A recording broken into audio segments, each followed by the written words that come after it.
I've been interviewing different people about ghostwriting and how that affects the stature of a MC. If he had a ghostwriter, can you still be considered the best? You can't have ghostwriters and claim to be top 5 or top 10. You can't claim none of that then.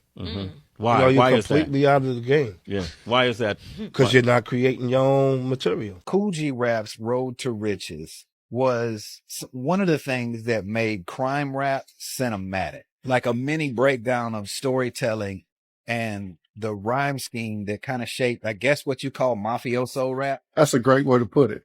I'm glad you used that term, and you'll understand why here in a minute. He's pushing 60 now, and when you really sit with that, it doesn't even sound real.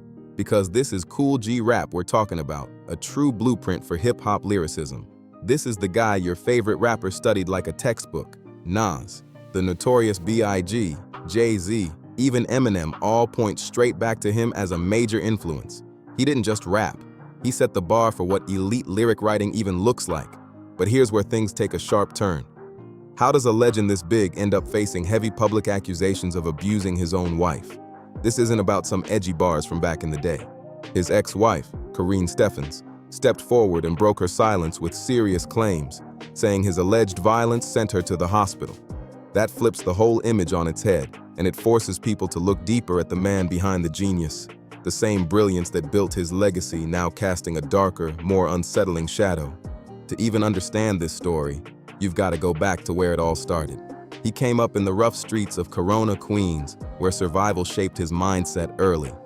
He linked up with the legendary Juice Crew under producer Marley Marl, a group that basically defined lyrical excellence in the late 80s. And get this, his debut demo was reportedly written and recorded in just one night. But the quality was so sharp, it instantly locked him into the crew like he was always meant to be there. Then there's his skill level. It wasn't normal. It was surgical. He introduced complex, multisyllabic rhyme patterns, stacking syllables across bars in a way that felt almost unreal. People started calling him a rhyme architect because of how precise and layered his style was.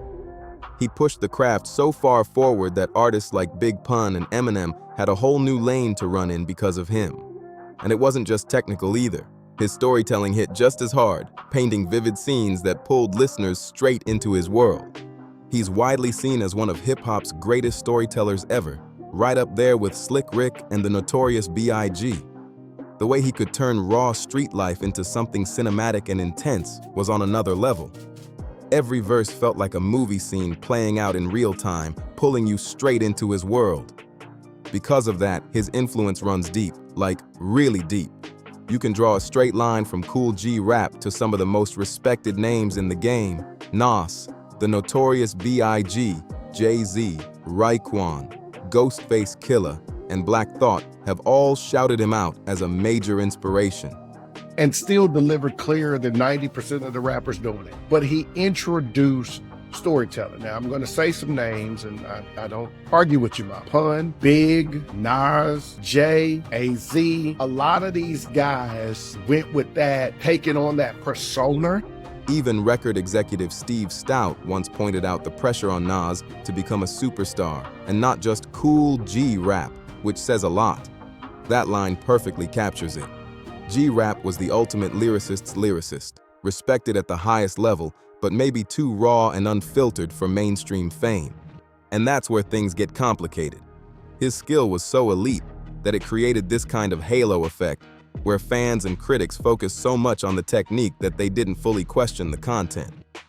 The respect for his craft, the way he helped shape how rap is written, sometimes made people overlook the heavier, more controversial themes in his work. That's the real paradox of his career. You've got universal respect from top-tier artists on one side, but limited commercial success on the other. It doesn't fully match up. It raises a real question people still debate. Can you separate the art from the artist? Or does everything come as one package? Now here's where G-Rap really changed the game. His biggest stamp on hip-hop was mafioso rap. This East Coast subgenre of hardcore hip-hop revolved around organized crime, and he didn't hide it at all. He even said the G in his name stood for Giancana, inspired by the infamous mob boss Sam Giancana. His music painted a world full of luxury, power, betrayal, and violence, all heavily influenced by classic mob films like The Godfather, Goodfellas, and Scarface. His early work basically built the foundation for this whole lane.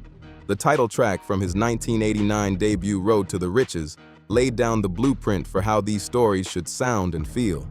Then he sharpened that style on projects like Wanted, Dead or Alive in 1990, and Live and Let Die in 1992, dropping tracks that are still looked at as masterpieces of that era.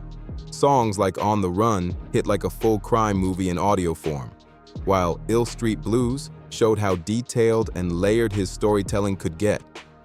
He wasn't just rapping, he was constructing entire narratives with tension, consequences, and vivid scenes that stuck with you.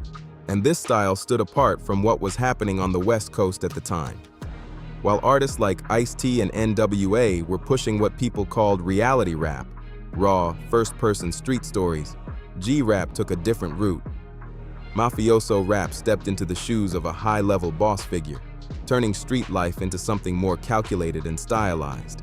It swapped out the rough edges for a polished, moody vibe. Less chaos, more control, more power. But that wasn't random. It was strategic. You know what I'm saying? The top 5s and top 10s, the top anything is reserved for the cats that put in 100% of that work. Writing, thinking of those punchlines, playing with the words, being the real wordsmith. You know what I'm saying? That credit goes to those dudes that put in that work for that. By framing everything through the lens of mob movie storytelling, he built a world that felt cinematic and larger than life, almost like stepping into a scripted underworld. His inspiration wasn't coming from real-life reporting. It was straight out of movies. That shift took his storytelling from the street corner to the boss's office, turning it into something bigger, more polished, and full of ambition. It wasn't just about surviving anymore. It was about power, status, and control. When G-Rap described violence, it felt like scenes pulled from a Scorsese film, playing out line by line in his verses. And because of that, he always had a fallback. He could say he was just playing a character. But that raises a real question. Was it really just a character, or was it something deeper? Because at a certain point, things started going too far. In 1992, his album Live and Let Die got shelved by Warner Brothers, and the timing wasn't random. This happened right after the national backlash over Ice-T's Cop Killer, when tensions were already high.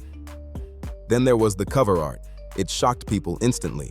It showed G-Rap in a scene implying extreme violence against 2 law enforcement officers, and that image alone set off alarms. G-Rap pushed back, saying he was being targeted unfairly, like he was caught in a witch hunt. But the label didn't want the heat. They saw the backlash coming and backed off fast because of the graphic content and how far it pushed things. This wasn't about morals. It was business, plain and simple. Labels were happy to profit off edgy, controversial music because it sold like crazy to younger audiences. But the moment political figures like C. Dolores Tucker and Vice President Dan Quayle started calling them out, the risk got real. Suddenly, the same controversy that made money also threatened their reputation, and they weren't ready to deal with both sides of that pressure. This shows something uncomfortable but real. The line for what counts as too far in music isn't always about right or wrong. A lot of the time, it comes down to how much controversy a corporation is willing to handle before they pull back.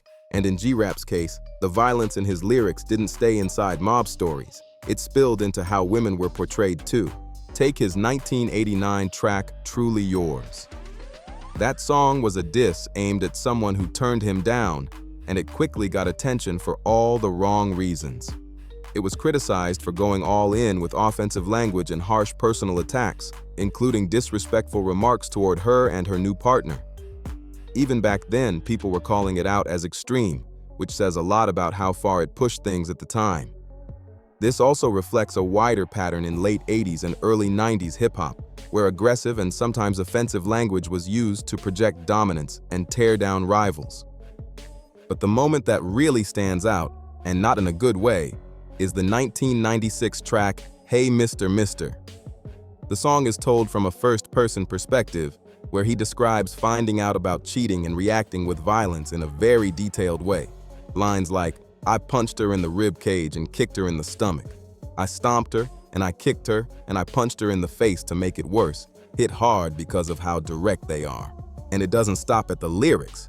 The track reportedly includes sound effects that mirror hitting and stomping, making the whole thing feel intense and unsettling to listen to. That's what makes it cross a line for many people. It doesn't just describe violence, it tries to recreate it in audio form. When you look at his mafioso storytelling style, this kind of content is often tied into themes like loyalty, respect, betrayal, and retaliation. Those ideas drive the narratives, but they also raise serious questions about how far is too far when telling these kinds of stories. And in Hey Mr. Mister, that violent reaction is framed as a direct response to cheating, seen as betrayal. The whole structure mirrors his crime stories, where someone crosses a line and the main character answers with force to restore honor. When that same mafioso mindset gets applied to a personal relationship, it sends a heavy message, like infidelity deserves punishment under that same jest code. That's where it gets more serious than just disrespectful lyrics. It starts to feel like a normalization of harmful behavior because it's woven right into the moral logic of his storytelling. It's not just random lines, it's part of the system his music builds, and that's what makes it hit differently. This is also where the line between art and real life starts to look blurred in a way that makes people uncomfortable. His ex-wife, Karine Steffens, spoke on their relationship in her memoirs and interviews. According to her account, she started seeing Nathaniel Wilson when she was 17, and they moved in together in 1994. They later had a son, Naeem Wilson, and from the outside it may have looked stable, but behind the scenes she described the relationship as turbulent and difficult. Steffens has said publicly that she eventually left in order to protect her son. She described an incident of physical abuse that reportedly left her hospitalized, which became a turning point for her decision to leave. These claims came back into the spotlight years later in her 2015 book, Vindicated: Confessions of a Video Vixen 10 Years Later, putting the story in front of a whole new audience. And when you line up the timeline, from 1994 to 1999, it overlaps directly with the same era when G Rap was actively creating and releasing music, which only adds more weight to the conversation around his lyrics and real-life story. This is where everything starts to fall apart for the "it's just storytelling" defense. The main argument artists use when they show extreme behavior is that they're playing a role, separating themselves from the character. And G Rap's mafioso persona is a perfect example of that setup, or at least it was supposed to be. But look at the timeline for a second. The relationship where Karine Steffens says abuse happened ran from 1994 to 1999. Now place that next to the track, Hey Mr. Mister, recorded in 1996, right in the middle of that same period. That song describes a violent attack so intense it could realistically leave someone hospitalized. That overlap isn't easy to ignore, it's uncomfortable, and it raises serious questions. Because now the story and the real-life claims start to mirror each other in a way that feels too close. It pushes people to ask something that's hard to shake. Was the music just fiction, or was it reflecting something real? When you look at it like that, the whole mafioso image starts to feel less like a movie script and more like something personal creeping into the art. That shift changes everything about how the music is heard. What once sounded like cinematic storytelling now feels heavier, more serious, and harder to separate from real-life implications. For listeners who know the full context, it's no longer just entertainment. It becomes something that raises ethical questions about what's being said and why. At that point, the line between Kool G Rap, the persona, and Nathaniel Wilson, the person, starts to blur in a way that's hard to ignore. His legacy ends up feeling like a complicated mix. On one side, a pioneer who pushed lyricism to new heights, and on the other, a story that brings a lot of discomfort along with it. And that's what makes his legacy so complicated. It's not clean, and it's definitely not easy to sum up. On one side, you've got a true innovator who helped shape the way rap is written, someone whose influence still echoes through the biggest names in the game today. His multi-syllabic rhyme patterns, his storytelling, his whole mafioso style, it changed hip-hop forever, no question about it. But on the other side, there's a serious weight that comes with all of this. The allegations, the lyrics, the overlap between the two. It forces people to look at his work differently. It's not just about skill anymore, it's about context. When the art starts to feel connected to real-life harm, it becomes harder for listeners to just sit back and enjoy it without thinking deeper. Some fans still separate the two completely. They focus on the music, the technique, the influence. Others can't get past the allegations and the content, and for them, it changes everything about how they hear his songs. There's no simple answer here, and that tension is exactly why this conversation keeps coming up. What's clear is this: Kool G Rap's impact on hip-hop is locked in, it's undeniable. But at the same time, his story comes with questions that don't have easy answers. And as more people revisit his catalog with fresh eyes, that mix of respect, discomfort, and debate isn't going anywhere anytime soon. And here's the part that really sticks. Time hasn't erased any of this. It's actually made people look closer. As new listeners discover his music and older fans revisit it, the conversation keeps evolving. What once flew under the radar now gets picked apart, line by line, with way more awareness of what's being said and how it lands. Back then, a lot of this content was either brushed off or accepted as part of the culture at the time. But today, the standards are different, and people are asking tougher questions. It's not just about how skilled someone is anymore. It's about what they're saying and what it represents. That shift puts artists like G Rap right under a spotlight that didn't exist in the same way before. And because his influence runs so deep, this isn't just about him. It's about the foundation he helped build. When a pioneer sets certain themes and styles in motion, those ideas can carry forward into the next generation.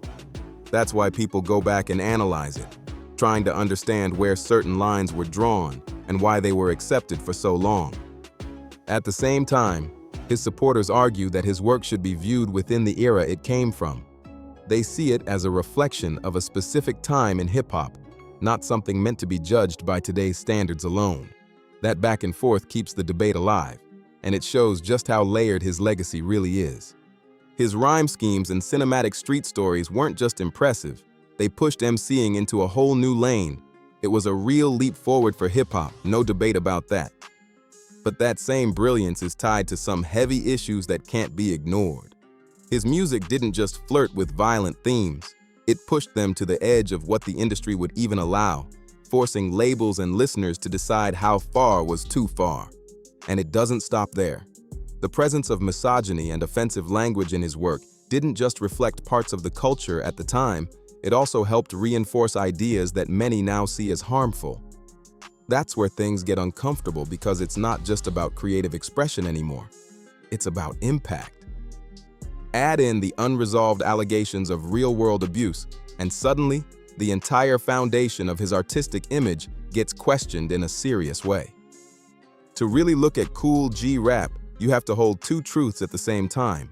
On one hand, he's a master of the craft, a pioneer whose influence is everywhere in hip-hop today. On the other hand, his catalog includes elements that represent some of the culture's most troubling patterns. That contradiction is what makes his legacy so complex, and honestly, so hard to fully process. And the truth is, this isn't just about him. His story reflects a bigger issue within hip-hop itself. It's a culture that has always celebrated lyrical skill at the highest level, sometimes while overlooking the deeper messages behind the bars. For years, technical ability was placed above everything else, even when the content raised serious concerns. Watching his journey, from groundbreaking innovator to a figure now examined under a more critical lens, shows an ongoing struggle in hip-hop. It's the challenge of balancing raw talent with responsibility, creativity with awareness. He represents both the highs and the lows, the brilliance and the blind spots. So now it comes back to you. How do you see it? Can you separate the skill from the message, or does it all come as one package? Drop your thoughts in the comments. Hit like if this got you thinking, subscribe for more deep dives, and share this with someone who needs to hear this conversation.